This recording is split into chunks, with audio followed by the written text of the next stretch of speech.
नमस्कार प्रिय विद्यार्थियों। फर्स्ट पेपर हमेशा से ही एक बहुत बड़ी चुनौती है और कंप्यूटर अनुदेशक की परीक्षा जिसके अभी मात्र 15 दिन बचे हैं, उन सभी विद्यार्थियों के लिए आज मैं बहुत अच्छे-अच्छे टॉपिक्स वो लेके आया हूँ जो उनको रीड आउट करने ही करने हैं। अगर आप पहले से पढ़ चुके हैं, तो इन टॉपिक्स को आप अच्छे से रिवाइज़ ज़रूर करके जाएँ और जिन्होंने अभी तक ये चीज़ें नहीं पढ़ी हैं, वो भी अगर इन टॉपिक को 1-1, 2-2 बार पढ़ के चले जाएँगे अभी बचे हुए समय में भी, तो आराम से उनका फर्स्ट पेपर अच्छे स्कोर से निकल जाएगा। फिर बचता आपका सेकंड पेपर। बट हम इस सेशन में फर्स्ट पेपर की बातचीत करेंगे, सिर्फ Rajasthan history, Rajasthan art and culture, geography, इन सब के बारे में बातचीत करते हैं। तो सबसे पहले हिस्ट्री का नंबर, सभ्यताएं बहुत बड़ी हैं, अगर आप पढ़ने लग जाओगे तो उसका कोई अंत नहीं है। राजस्थान में बहुत सारी सभ्यताएं हैं, बहुत सारे पुरातात्विक स्थल है, वो भी आपको फिर पढ़ने पड़ेंगे। तो सभ्यताओं में आप बैराट, कालीबंगा, गणेश्वर और आहट जो सभ्यता है, इनको आप अच्छे से याद कर लेना। इनकी खोज किसने की थी, कब हुई थी, कौन सी नदी के किनारे हैं, और यहाँ पर कुछ अगर अवशेष मिले हैं, जो मुख्य अवशेष हैं, जहां से बार बार प्रश्न आते हैं, तो वो आप अच्छे से तैयार कर लें। फिर प्रमुख शासकों में से देखें तो राजस्थान में पता नहीं कितने सारे प्रमुख शासक हैं। प्रमुख शासकों के लगे रहो, ये पढ़ते जाओ 2026 खत्म हो जाएगी लेकिन शासक खत्म नहीं होंगे। तो प्रमुख शासकों में पृथ्वीराज चौहान, पृथ्वीराज तृतीय जो हैं अजमेर वाले, इनको याद करो। मेवाड़ के अंदर जैसे आपको कुंभा पढ़ना है, महाराणा सांगा, महाराणा प्रताप, महाराणा राज सिंह, ये आपको पढ़ने हैं। जयपुर में जयसिंह प्रथम, जयसिंह द्वितीय, मानसिंह के बारे में पढ़ो और सवाई प्रताप सिंह के बारे में भी आपको निश्चित रूप से पढ़ना ही पढ़ना है। उसके बाद में देखें तो मारवाड़ में मालदेव है, चंद्रसेन, अजीत सिंह, फिर आप राय सिंह भी पढ़ेंगे, हमीरदेव चौहान और कानड़देव चौहान जो जालोर वाले हैं, इनको अच्छे से आप क्लियर कर लेना। तो ये वो प्रमुख प्रमुख शासक है जिनके बारे में आपको निश्चित रूप से पढ़ के जाना है, क्योंकि शासकों में से अधिकांश परीक्षाएं जो है उनमें यहीं से प्रश्न पूछ लिया जाता है। चलो इसके बाद आगे, जैसे आप किसान आंदोलन की बातचीत करें तो उन किसान आंदोलन में आप बिजोलिया पढ़ जाएं, आप बेंगू पढ़ जाएं। ये दोनों तो निश्चित रूप से आपको पढ़ के जाने हैं। बिजोलिया के तीनों चरण आपको बहुत अच्छे से याद होने चाहिए।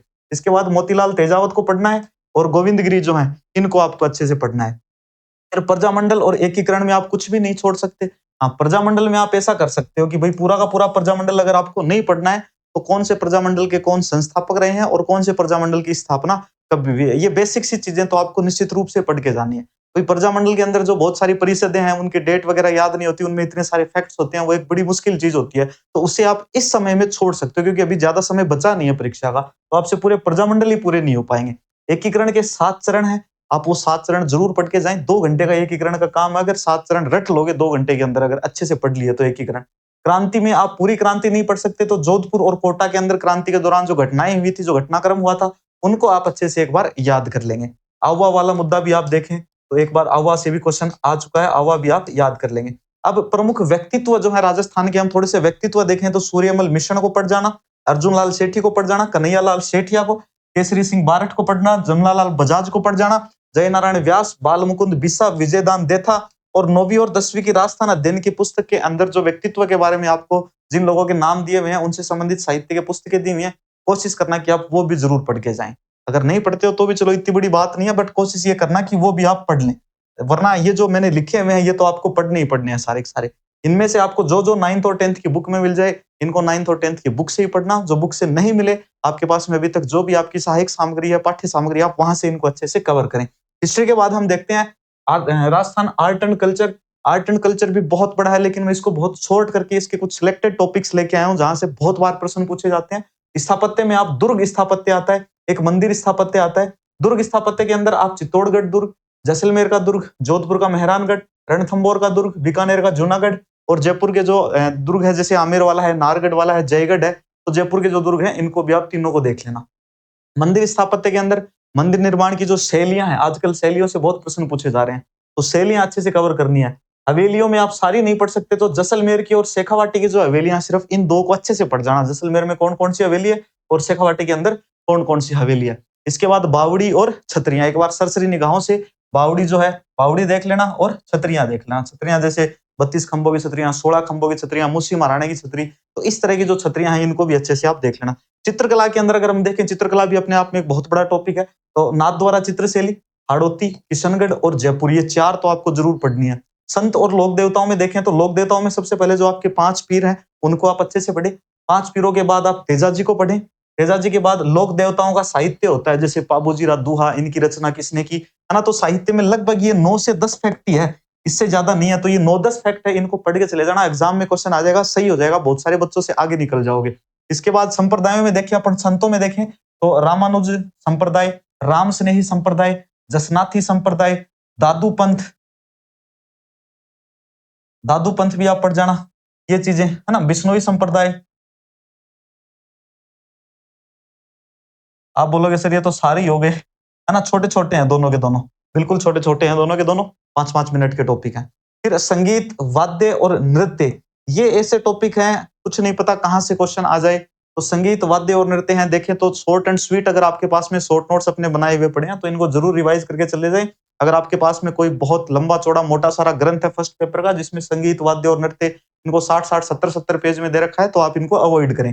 फिर त्योहार व मेले, भाई जिसको त्योहार और मेले में डेट्स याद हो जाती हैं कि भाई ये श्रावण महीने का कृष्ण पक्ष की तृतीया को आता है, चतुर्थी को आता है, जिनको ये याद हो जाते हैं बहुत अच्छी बात है। जिनको ये याद नहीं होते वो आप कोशिश भी मत करना, ठीक है, क्योंकि आप फिर फंस जाओगे, सवाल गलत जरूर करके आ जाओगे।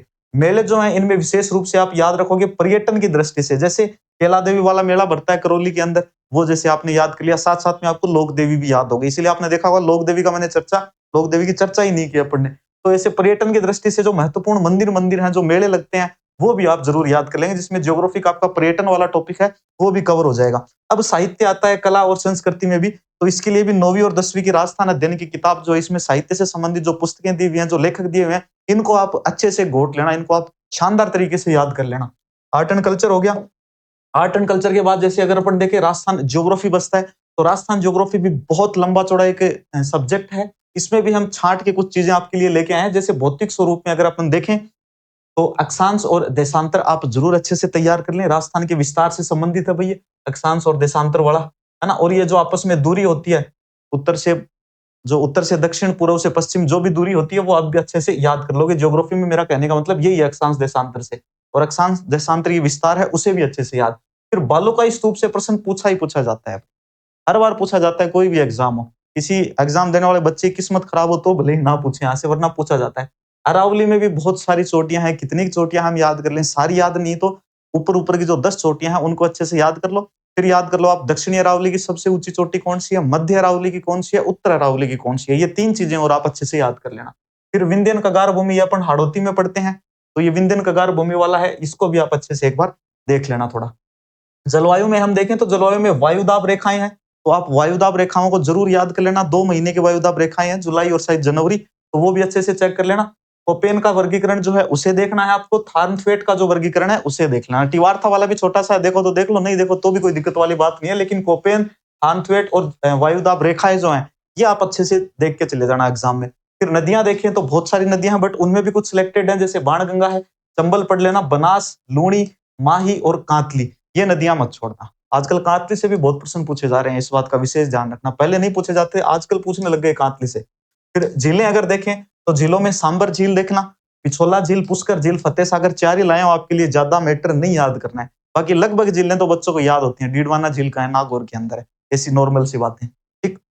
अभ्यारण्य देखें तो अभ्यारण्यों में आपको सरिस्का, राष्ट्रीय चंबल घड़ियाल वाला पढ़ना है, जवाहर सागर, और जो नई रामसर साइट बनी है अभी राजस्थान में, टोटल कितनी रामसर साइट होगी, 5 हो गई है, ठीक है। तो इनको भी आप अच्छे से देख लेना, पांचवी कौन सी है, चौथी कौन सी है, तीसरी कौन सी है, दूसरी कौन सी है, और पहली रामसर साइट कौन सी है, ये चीजें भी आपको अच्छे से देखनी है। फिर 10 कृषि जलवायु के नाम, कृषि जलवायु प्रदेश जो है इनके आपको नाम याद करने हैं, और इनसे संबंधित जिले आपको अच्छे से याद करने हैं, ये आप अच्छे से देख लेना, जिले आपको निश्चित रूप से याद करने ही करने हैं। 20वीं पशुगणना के जो आंकड़े हैं वो जरूर देख लेना, कौन से पशुओं में बढ़ोतरी हुई, कौन से पशुओं की संख्या में कमी हुई है, इस तरह की चीजें। जनसंख्या में आप सर्वाधिक साक्षरता कहाँ की है, सर्वाधिक शहरी जनसंख्या कहाँ की है, ग्रामीण जनसंख्या कहाँ की है, न्यूनतम कहाँ की है, तो ये सर्वाधिक और न्यूनतम वाले आंकड़े आपको देखने हैं। और इनमें भी अगर आप देखें तो विशेष रूप से आप लिंगानुपात के आंकड़े और साक्षरता वाले आंकड़ों को बिल्कुल मत छोड़ के जाना, लिंगानुपात और साक्षरता वाले आंकड़े जरूर तैयार करके जाना। इसके बाद है जनजातियां, जनजातियों में अगर अपन देखें मीणा है, भील है, सहरिया है, तो जनजातियों में आप ये जरूर कवर करेंगे, मीणा, भील और सहरिया, इन 3 जनजातियों को जरूर करेंगे, है ना। ये कुछ कल्चर में भी पढ़ लेते हैं बच्चे, कोई दिक्कत वाली बात नहीं। खनिज देखें तो राजस्थान में जिप्सम, सीसा, जस्ता, एकाधिकार वाले 3 खनिज है ना, जो 3-4 खनिज है, इनको अच्छे से याद करना, मेरे ख्याल से 3 ही होंगे एकाधिकार के, तो ये भी आपको बहुत शानदार तरीके से एकाधिकार वाले खनिज है, इनको याद करना है कि कहाँ कहाँ पर इनकी कौन कौन सी खान है, ठीक। इसी प्रकार से जिप्सम याद कर लेना, सीसा जस्ता कर लेना, एक लोहा और कर लेना, है ना, मैंने इसमें लिखा नहीं है, लोहा और देख लेना भाई अच्छे से। इसके बाद पर्यटन सर्किट में अगर अपन देखें तो मरु, मेवाड़ और हाड़ौती जो पर्यटन सर्किट है, इनको आप निश्चित रूप से याद कर ही कर लेना। तो ये भाई मैंने आपको बताया है थोड़ा-सा कंप्यूटर अनुदेशक का आपका जो पेपर फर्स्ट है, बीसीआई और आपका एससीआई वाला सीनियर कंप्यूटर इंस्ट्रक्टर 2026 और पेपर फर्स्ट जो है उसके लिए कुछ महत्वपूर्ण टॉपिक जो हैं वो मैंने आपको बताए हैं। कमेंट सेक्शन में ज़रूर बताना भई ये वीडियो आपके लिए कितना हेल्पफुल रहा।